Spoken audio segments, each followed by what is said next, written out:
Assalamualaikum warahmatullahi wabarakatuh.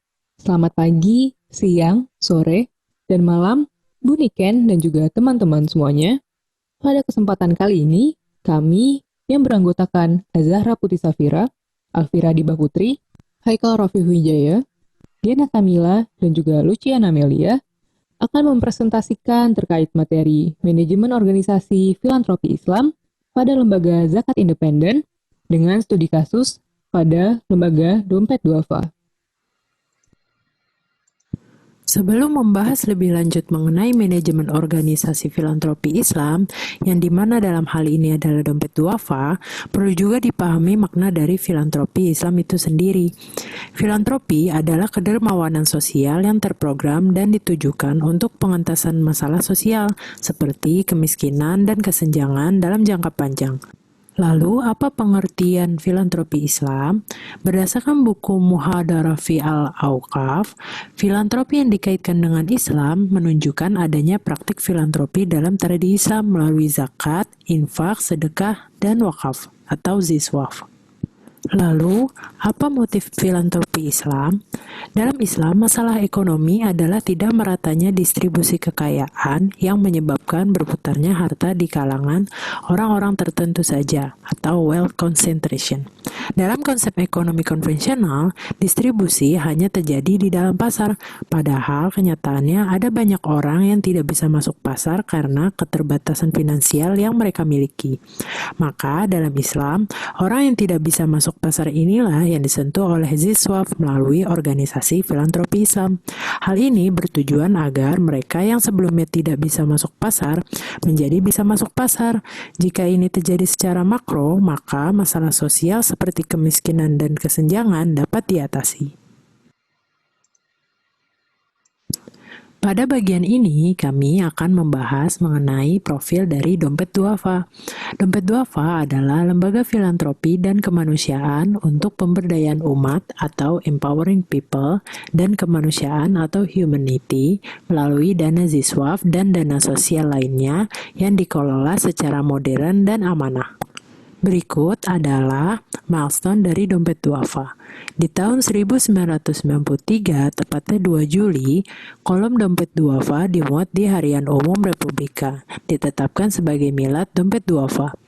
Di tahun 1994, Yayasan Dompet Duafa Republika resmi berdiri. Di tahun 2001, Dompet Duafa dikukuhkan sebagai LAZ oleh Departemen Agama Republik Indonesia. Kemudian di tahun 2010, pendirian Daya Dinamika Corpora. Di tahun 2011, mendapatkan pengakuan sebagai Nazir Wakaf oleh Badan Wakaf Indonesia. Kemudian di tahun 2012, 4 Juli, meresmikan rumah sehat terpadu, rumah sakit berbasis wakaf dan zakat untuk kaum duafa. Lalu di tahun 2014, Daya Dinamika Corpora diperbaharui menjadi Dompet Duafa Corpora. Lalu di tahun 2015 mendapat pengakuan sebagai Nazir Wakaf Uang oleh Badan Wakaf Indonesia. Kemudian di tahun 2016 mendapatkan perpanjangan izin sebagai LAS skala nasional oleh Kementerian Agama. Lalu di tahun 2017 perluasan jaringan rumah sakit dengan hadirnya 5 rumah sehat wakaf duafa. Lalu di tahun 2019 perluasan jangkauan pelayanan dengan hadirnya 157 zona layanan dalam negeri dan 29 jaringan global dunia. Selanjutnya, terdapat visi dan misi serta nilai lembaga yang dimiliki oleh Dompet Duafa, yang dimana Dompet Duafa sendiri memiliki visi untuk terwujudnya masyarakat dunia yang berdaya melalui pelayanan, pembelaan, dan pemberdayaan berbasis pada sistem berkeadilan. Selanjutnya, Dompet Duafa juga memiliki 3 misi. Yang pertama, membangun gerakan pemberdayaan dunia untuk mendorong transformasi tatanan sosial masyarakat berbasis nilai keadilan. Yang kedua, mewujudkan pelayanan, pembelaan, dan pemberdayaan yang berkesinambungan serta berdampak pada kemandirian masyarakat yang berkelanjutan. Dan yang terakhir, mewujudkan keberlanjutan organisasi melalui tata kelola yang baik, profesional, adaptif, kredibel, akuntabel, dan juga inovatif. Dan kemudian, terdapat nilai kelembagaan yang dianut oleh dompet duafa. Yang pertama yakni terkait pada budaya kerja, yaitu jujur, disiplin, santun, bekerja keras, cerdas dan ikhlas, serta bertanggung jawab. Dan kemudian terkait etos kerja, yaitu cepat, cermat, tepat, hemat, bermanfaat, dan juga bermartabat. Nah, selanjutnya terdapat 5 sektor program yang dimiliki oleh dompet duafa, yaitu program sosial, pendidikan, ekonomi, dakwah dan budaya, serta kesehatan. Yang pertama terdapat program sosial, di mana dompet duafa sendiri memiliki 3 program utama dalam kegiatan sosialnya. Yang pertama yaitu Disaster Management Center atau DMC, di mana program ini berguna untuk merespon kebencanaan, baik dalam maupun luar negeri, dan berfokus pada 3 subprogram, yakni respon darurat, pengurangan risiko bencana, dan pemulihan pasca bencana. Di tahun 2019, penerima manfaat dari program ini yaitu sebanyak 109.968 layanan. Program kedua yakni Pusat Bantuan Hukum, di mana program ini merupakan bantuan pelayanan hukum bagi masyarakat duafa, serta advokasi kebijakan yang menyangkut kehidupan masyarakat atau tatanan sosial. Penerima manfaat dari program ini yaitu sebanyak 311 layanan pada tahun 2019. Dan program sosial yang terakhir yaitu Institute Demographic and Poverty Studies atau IDEAS, yang merupakan lembaga think tank berbasis nilai-nilai filantropi Islam yang berfokus pada pembangunan nasional dan kebijakan publik. Publikasi terkait policy brief yang merupakan hasil dari program ini yaitu sudah sebanyak 11 publikasi pada tahun 2019. Selanjutnya, dengan dedikasi yang tinggi untuk pendidikan Indonesia, Dompet Duafa mengembangkan program-program pendidikan sebagai perwujudan misi lembaga yang melahirkan kader pemimpin berkarakter dan berpotensi. Program pertama yaitu Smart Excellencia Indonesia yang diterima oleh 252 siswa. Sejak tahun 2014 sampai 2018, 93% lulusan program ini tersebar di PTN. Kedua, Makmal Pendidikan yang diterima oleh 2.948 jiwa. Program ini memiliki 9 program turunan pusat sumber belajar dan jaringan literasi, 4 program turunan sekolah literasi Indonesia, mendampingi 54 sekolah literasi, serta mendampingi 51 sekolah jaringan. Ketiga, Sekolah Guru Indonesia yang diterima oleh 1.259 penerima manfaat. Keempat, Institut Kemandirian yang diterima oleh 576 penerima manfaat. Program pelatihannya yaitu pelatihan reparasi gadget dan otomotif, pelatihan komputer, mengemudi, desain fashion, pengolahan pangan, dan menjahit, serta diaspora development. Sedangkan program lainnya yaitu Bea Studi Indonesia, program buruh migran Hong Kong, School for Refugees, Komunitas Filantropi Pendidikan, Pusat Belajar Anti Korupsi, Dompet Duafa University, Equal Opportunity for Empowerment, PAUD dan TK Pengembangan Insani, Komunitas Filantropi Pendidikan, serta Rumah Belajar Parni Hardi. Kesehatan adalah sektor penting yang sangat mempengaruhi kualitas dan kesejahteraan hidup masyarakat. Program kesehatan yang dikembangkan oleh Dompet Duafa adalah sebagai suatu upaya dalam membantu kaum duafa yang tidak mampu melakukan pengobatan dengan biaya yang besar dan akses layanan berkualitas terutama di daerah-daerah dengan fasilitas kesehatan terbatas. Melalui layanan kesehatan cuma-cuma yang didirikan pada tahun 2001, Dompet Duafa kembali memperluas program kesehatan dengan mendirikan program layanan kesehatan sekelas rumah sakit berbasis wakaf dengan nama Rumah Sehat pada tahun 2012 dan berkembang hingga saat ini. Program-program Dompet Duafa untuk layanan kesehatan ada 2 struktur besar, yaitu layanan kesehatan cuma-cuma yang terdiri dari Gerai Sehat dan program pemberdayaan kesehatan, serta jaringan Rumah Sehat Dompet Duafa yang terdiri dari Rumah Sehat Dompet Duafa dan Klinik Dompet Duafa. Layanan kesehatan cuma-cuma merupakan perwujudan balai pengobatan yang memberikan akses layanan kesehatan tingkat dasar yang layak dan optimal secara gratis bagi kaum duafa. Dompet Duafa memiliki program yang mendayagunakan dana siswa dengan bentuk pengembangan ekonomi dan pemberdayaan masyarakat. Program ini ditujukan untuk mengangkat harkat hidup mustahik dengan orientasi peningkatan penghasilan dan kapasitas usaha kecilnya. Pertama, pemberdayaan petani kopi. Program ini diterima oleh 268 keluarga yang menghasilkan 4 varietas biji kopi dengan 3 skema pemberdayaan. Kedua, grant making.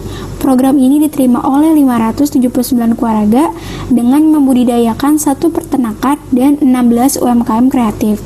Sedangkan program lainnya yaitu karya masyarakat mandiri, pengembangan kawasan zona Madinah, batik lestari Imogiri, Juruk Trading Area, klaster pertanian terpadu Indonesia Berdaya, Institut Manajemen Zakat, serta pengembangan keuangan mikro syariah. Dengan adanya keragaman program ekonomi yang diselenggarakan oleh Dompet Duafa, hal ini telah memberikan value dan benefit bagi penerima manfaatnya. Contohnya untuk program pemberdayaan nelayan, pertanian sehat terpadu, dan badan usaha desa. Duafa Social Enterprise adalah badan usaha berbentuk PT yang berperan sebagai fasilitator untuk mewujudkan sinergitas bagi mitra korporasi, pemerintah, dan masyarakat. Dompet Duafa Social Enterprise mengelola unit-unit bisnis Dompet Duafa, di mana keuntungannya digunakan untuk masyarakat Duafa dalam mewujudkan pelayanan dan kerjasama yang profesional. Jika kita melihat dari skema dan tujuan program-program ekonomi Dompet Duafa, serta eksistensi Dompet Duafa Social Enterprise, secara tidak langsung, Dompet Duafa turut mewujudkan Sustainable Development Goals. Ada 3 poin, yaitu poin 1, tanpa kemiskinan, diwujudkan dengan program keuangan mikro syariah, serta pemberdayaan petani, peternak, nelayan, dan pengrajin UMKM. Poin 8, pekerjaan layak dan pertumbuhan ekonomi, diwujudkan dengan pelatihan keterampilan bagi pemuda duafa, penciptaan lapangan kerja melalui program agroindustri padat karya, serta pemberdayaan disabilitas. Poin 9, industri, inovasi, dan infrastruktur, diwujudkan dengan program rumah industri, bantuan mikro syariah, serta pembangunan akses jalan dan jembatan. Dalam memberantas kemiskinan, dakwah diperlukan untuk meningkatkan kualitas iman dan takwa, menanamkan karakter yang mulia, dan meningkatkan etos kerja. Sebagai lembaga nirlaba yang bertujuan mengangkat harkat sosial kemanusiaan kaum duafa, Dompet Duafa turut andil dalam dakwah Islam dan pelestarian budaya, dengan menyampaikan nilai-nilai Islam yang rahmatan lil alamin bagi seluruh manusia dalam rangka meningkatkan kualitas ketakwaan kepada Allah Subhanahu wa taala dan menyerukan tentang indahnya ibadah zakat yang merupakan rukun Islam ketiga, serta menjaga dan melestarikan kearifan budaya Nusantara. Pada tahun 2018, terdapat 3 program dakwah dan budaya yang dilaksanakan oleh Dompet Duafa. Ketiga program itu adalah Korps Dai Dompet Duafa, Pesantren Mu'alaf, dan Kampung Silat Jampang, serta Jampang English Village. Korps Dai Dompet Duafa adalah upaya Dompet Duafa untuk memberikan pelatihan dan penyaluran dai-dai ke seluruh Indonesia maupun dunia. Selanjutnya, pada bagian ketiga yaitu manajemen keuangan akan membahas penghimpunan dan penyaluran dana Dompet Duafa pada tahun 2019. Pada tahun 2019, 55,5% dana dihimpun dari zakat. Dana ini dihimpun melalui 4 kanal, yaitu banking channel, digital payment, e-commerce, dan stand counter. Rata-rata pertumbuhan donatur dari tahun 2017 hingga 2019 adalah sebesar 54,25%. Terlebih lagi, di tahun 2019 terdapat 58% donatur baru dari total 371 donatur premium. Selanjutnya, berikut adalah lokasi penyaluran dana Dompet Duafa pada tahun 2019. Dapat dilihat dari chart ini bahwa alokasi tertinggi digunakan untuk program kemanusiaan, sosial, dan pendidikan. Kemudian, total penerima manfaat dana yang dihimpun dompet duafa adalah 2.475.028 jiwa yang diperuntukkan bagi 34 provinsi se-Indonesia dan juga 20 negara di dunia. Sehingga, berdasarkan rasio allocation to recollection zakat core principle, tingkat serapan penyaluran tahun 2019 adalah sebesar 93,26%, yang artinya kinerja dompet duafa dalam menyalurkan dana sangat efektif. Selanjutnya, ini adalah komposisi amil dan juga karyawan yang bekerja di dompet duafa. Amil yang ada itu ada sekitar 182 dan karyawan yang bekerja di kantor itu ada 174. Di mana 42%-nya itu berusia produktif, yaitu 26 sampai 35 tahun. Dan sebesar 63% itu semua sudah sarjana, dan sekitar 66% laki-laki dan 34% perempuan. Berarti lebih banyak laki-lakinya, ya. Oke, di sini karena SDM ini merupakan aset yang paling penting untuk kekuatan dan keberlangsungan dari suatu organisasi, maka divisi Human Capital di dompet duafa ini melakukan pengembangan SDM. Ya, berbagai kebijakan telah disusun nih untuk mendorong kesempatan belajar dalam organisasi lembaga. Human Capital juga telah menyusun serangkaian pelatihan sesuai dengan kebutuhan organisasi, di antaranya mengenai pengetahuan lembaga, kerelawanan, hingga menggali potensi diri. Selain itu, setiap SDM juga diberi kesempatan nih untuk mengajukan pelatihan sesuai yang dibutuhkan, mau itu bahasa Inggris, bahasa Arab, ya, serta amil dan karyawan ini juga didorong tidak hanya untuk belajar dan bekerja, tetapi juga untuk berkontribusi aktif nih dalam aktivitas berbagai pengetahuan satu sama lain dalam beragam forum yang diinisiasi oleh lembaga. Selanjutnya, tidak hanya karyawan dan juga amil yang officially dimiliki oleh dompet duafa, ada juga nih yang namanya relawan. Nah, relawannya ini tuh relawan dompet duafa atau yang disingkat dengan DDF ini tercatat sudah sampai 4.948 relawan, di mana profesinya ini beda-beda nih. Ada pelajar, mahasiswa, karyawan, wirausaha, pengajar, dan juga tenaga medis. Selain itu, di sini ada nih 3 wilayah yang paling banyak DDF-nya, yaitu Sumatera Barat sekitar 29%, Kalimantan Timurnya paling banyak yaitu 42%, dan Jabodetabek 32%. Oke, kalau ini adalah jaringan organisasi yang ada di dompet duafa nih. Ini ada 9 kantor pelayanan, ada di Ciputat, Karawaci, BSD, Depok, Bekasi, Bogor, Buncit, dan Rawamangun. Serta nanti ada juga nih jaringannya di dalam negeri, bukan hanya di ini kan sekitaran Jabodetabek saja, tapi ada juga di berbagai provinsi di slide selanjutnya, dan juga ada di negara lain. Dan terakhir, ini adalah kantor cabang yang ada di dalam negeri, itu ada 12 kantor cabang, dan juga ada di luar negeri nih. Kalau di luar negeri, itu ada Hong Kong, Korea Selatan, Jepang, Australia, dan USA.